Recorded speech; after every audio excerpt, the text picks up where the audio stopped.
Good morning, everyone. My name is Andrew Hall. You may call me Dr. Kennard. This is the Disappointed Cat Morning Show. I hope you all had a good weekend. I did a whole bunch of different activities. I didn't do brunch, but I went out to a local place. I walked down. What is this? What is this? What microphone? What are you doing? You have no hands. How can you do that? What? You went down to the Women's March? Well, actually, I went down to the Women's March in Dorchester, part of Boston. And this was I decided that I wanted the angriest side. So I found this. I didn't bring my own sign, I'll admit it, but thankfully the socialists had signs available. And so I wanted to get the most, like I said, the most assertive, the most angry of signs there. So I went with the defend abortion rights, protest, occupy, strike. Had a lovely conversation with a member of the teachers union, a teacher who actually works right down the street from us here. And so, yeah, and you can see the lovely www.socialistalternative.org. So that's what I did on Saturday. It was a very nice march. Actually, it wasn't really a march, it was a rally. And it was at a large park, like I said, in Dorchester. We had the Attorney General of Massachusetts speak. There was also one of the squad there, my representative, not my personal, well, it's this district's representative, Representative Presley, and good time overall. I was able to, my daughter agreed to come with us. She is 16. And so I think it was a good experience for her. I think it was a great experience for my girlfriend and myself. And we might have even made a couple of new friends while we're there. I don't know if anyone else went to the march or engaged in any kind of, right, that's pretty, I like the sign too, John Hudson. I like the sign too. But what are we going to be really? I mean, there's so many things to talk about today. I'm going to try to cram it all in 25 minutes.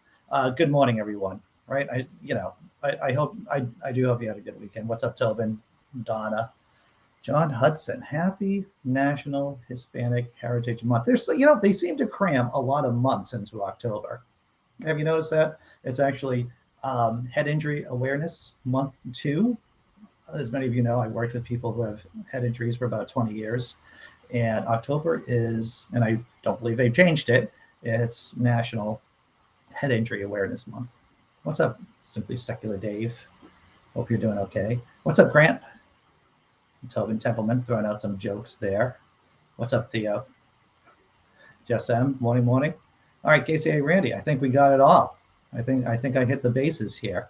Show's over. I'll see you at 9:30, everyone. No, there's serious business. We got the good news, and we got not so surprising bad news.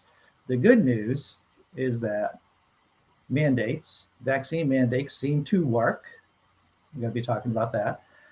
The bad news, which we've suspected, I think, that cops kill a lot more people than we've been led to believe. That's our second story. Let's do the first one right now.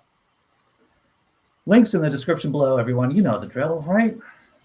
Mandates boost vaccination rates among healthcare workers in California.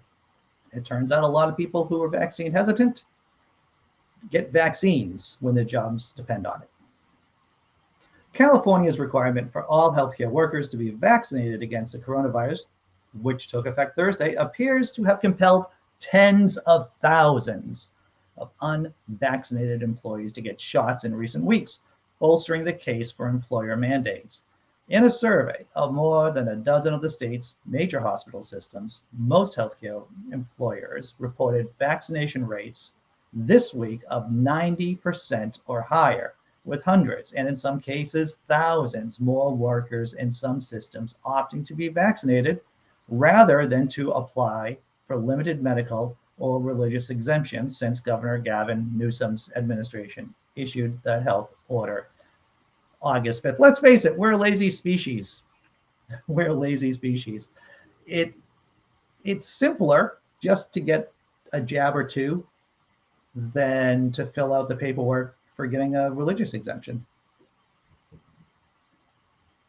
New York's mandate also accompanied a rise in vaccine compliance among healthcare workers, as did a mandate imposed by United Airlines, which reported this week that 99% of its workforce, celebrate with me again with a woo-hoo, United Airlines, which reported this week that 99% of its workforce, woo, of 67,000 was vaccinated, and that 600 unvaccinated employees would be fired.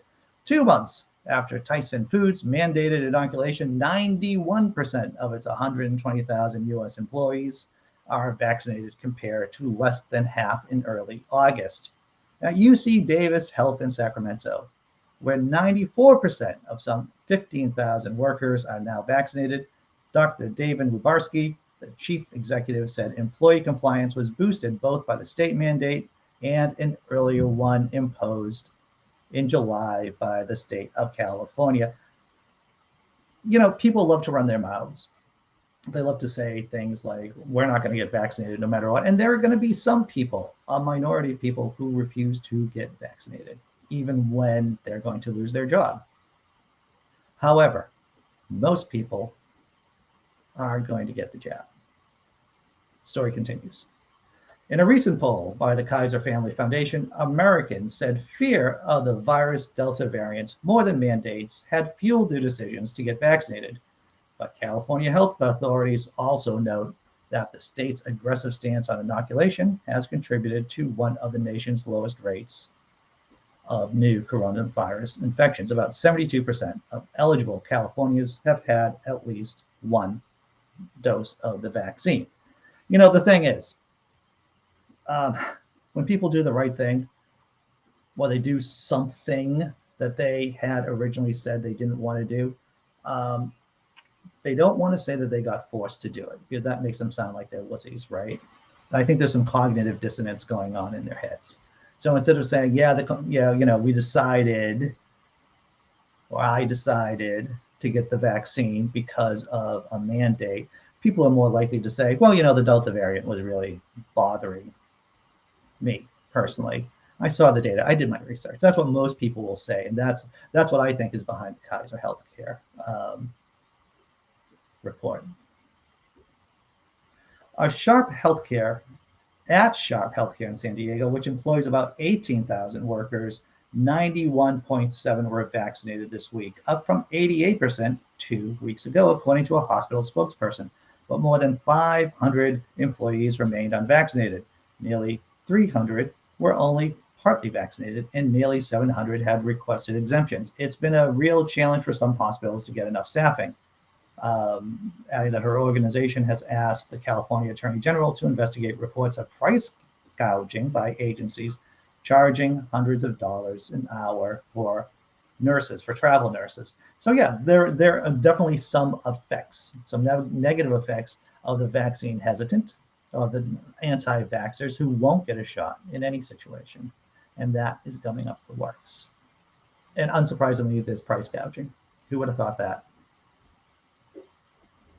We don't do this because we want to force healthcare workers to get vaccinated. We do it because patients deserve protection, said Senator Richard Pan, a state legislator and pediatrician who led a push in recent years to tighten California's vaccine laws. If you're in healthcare because you're committed to taking care of people, then getting vaccinated is a pretty straightforward decision, Pan added. If we stand firm, I think most people will step up, and I think that's the rub, right? Is that we just have to stand firm. We just have to stand firm in our convictions and support state agencies and support corporations who are mandating their employees to get the jab. You need to stand firm on that. I totally agree. I'm going to check out the chat and see what's going over there. Let's see. Grant Farmer says, a friend of mine who lives in a conservative part of the state told me last night that she was wanting to get the vaccine now. Interesting. Simply Secular Dave. Is that sarcasm? Price gouging in the pharma industry by corporations in a free market model? No, no, say it isn't so. What's up, Brain Buzz? Glad to see you buzzing around this morning.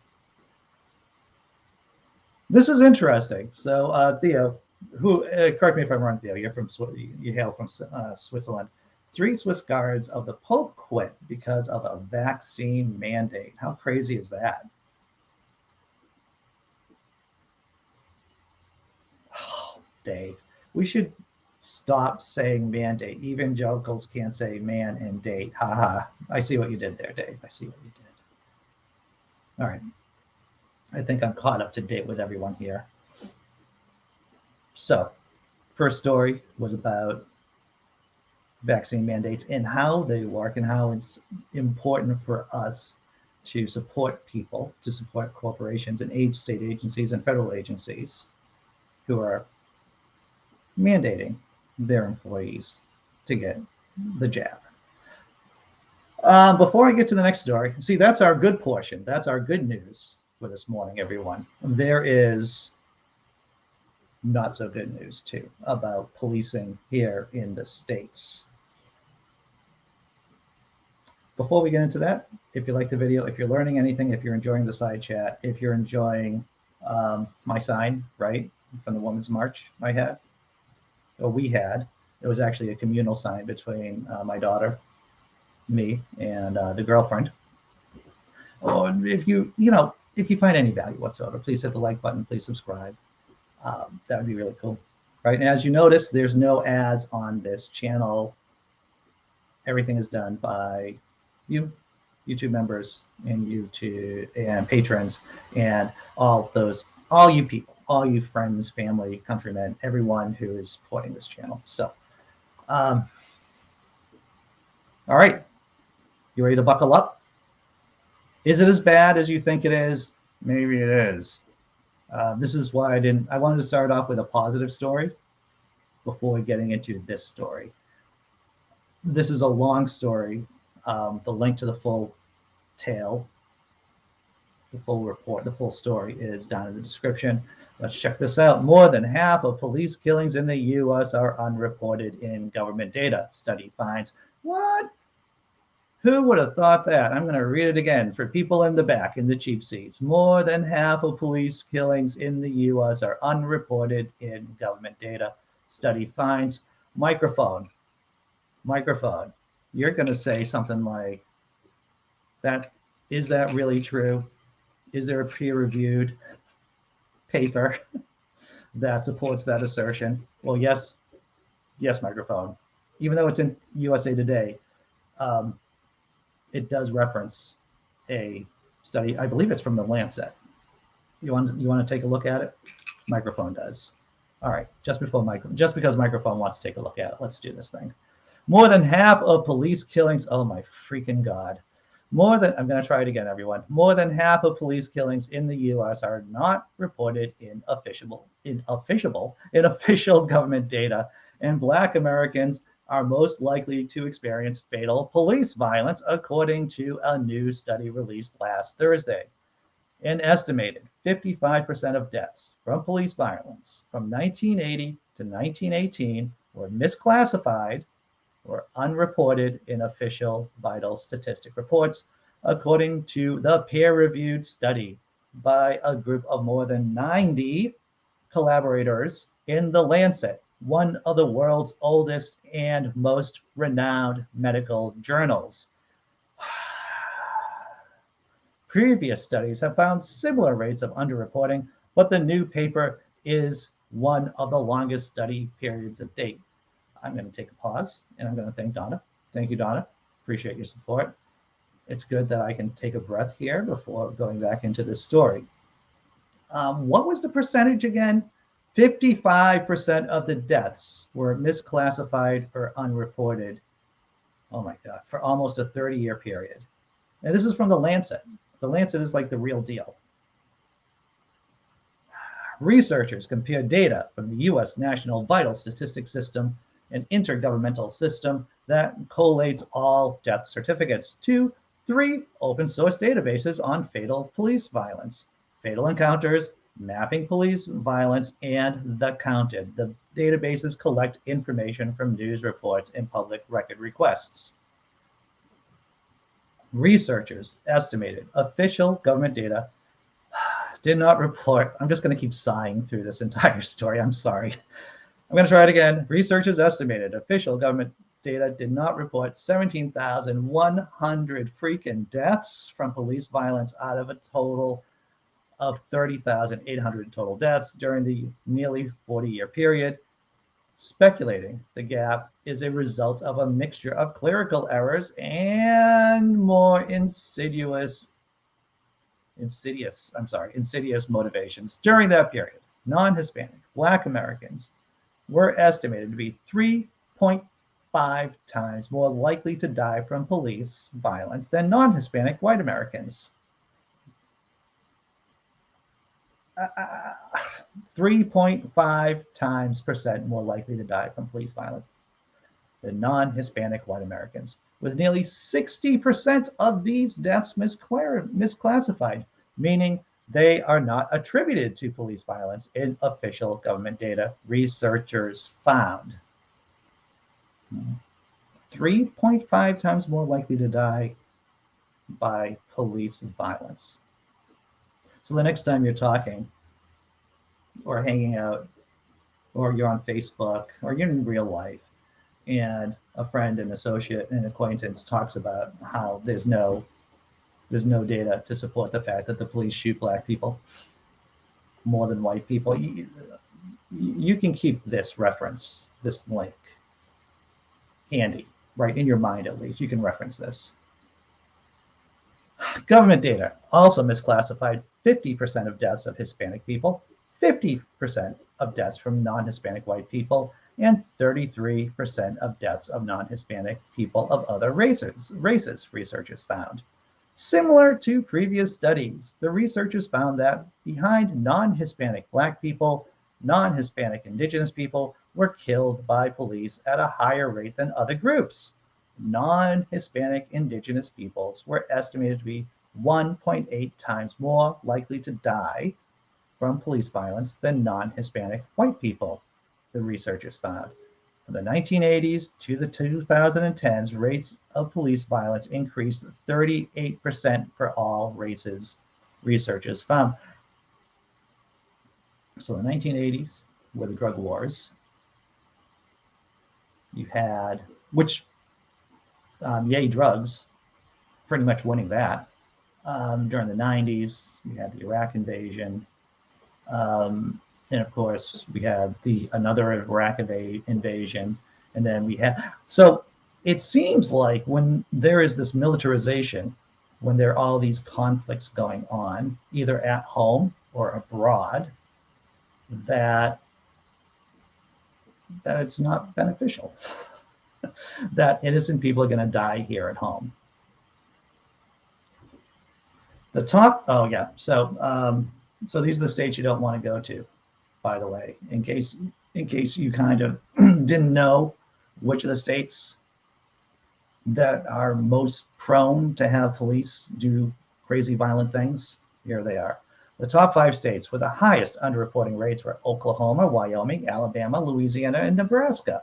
The researchers found the states with the highest mortality rate of police violence were Oklahoma, not surprising, the state of Washington, D.C., Arizona, Alaska, Nevada, and Wyoming. Those are the dangerous areas of the country, apparently. Those are where police gangs do their gang shit. Let's see. Yes. So once again, it's police violence increased to 30% for all races between the 1980s and the 2010s. And you can't tell me it's not because of the drug war. You can't tell me it's because of this law and order philosophy that both parties had,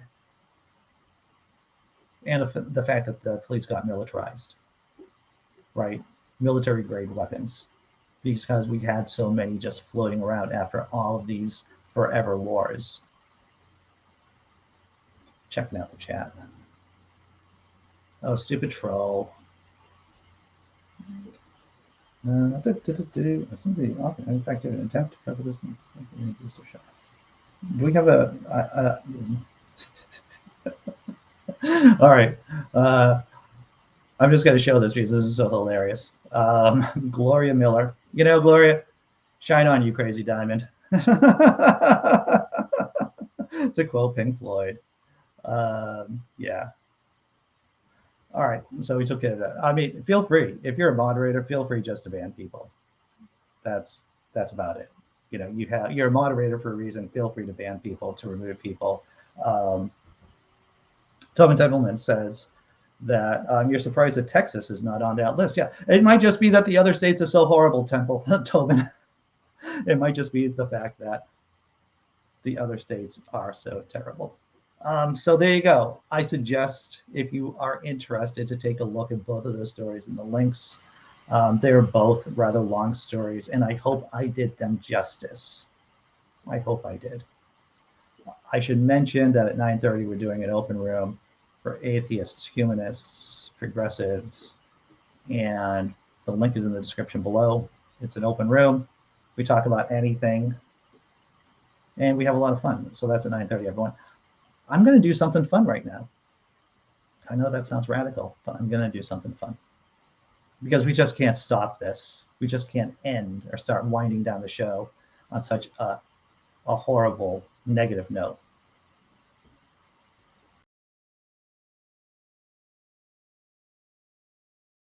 A Snickers salad from 1974. Yes, this is one of these salads, which definitely isn't a salad because America is unsupervised and they can't be stopped. We start by chopping 10 ounces worth of Snickers bars. Hey, Dylan, what you doing? Oh, I'm just making my salad. You know, with the chocolate bars. Come on. Cup of cold milk. Mood juice. 2 packs of vanilla pudding.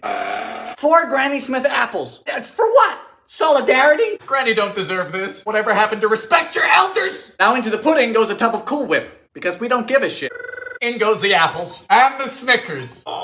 You don't measure this in calories. No, you measure this in years taken off of your life expectancy. For best results, chill. You need to chill!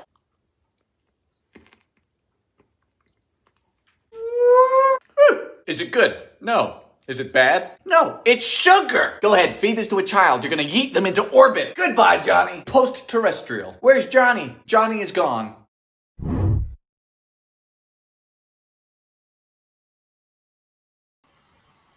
I did mention this in the chat earlier today that Bo of the Fifth Column is dropping a response video later on today of my critique of one of his videos.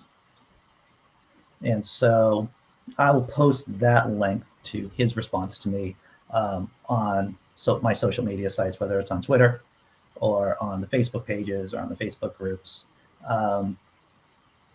He's a pretty good guy. I saw the video, and you know, the funny thing about trolls is that they have a lot of time because they don't move out of their parents' basement. But I do have to hand it to them. They are able to really manage their time well between masturbating to their mom's panties and trolling this channel. Good job. All right, everyone. It's Monday. We're doing this open show. I don't know what we're doing. We're doing this open room at 9:30, and I'll see you then, everyone. Take care.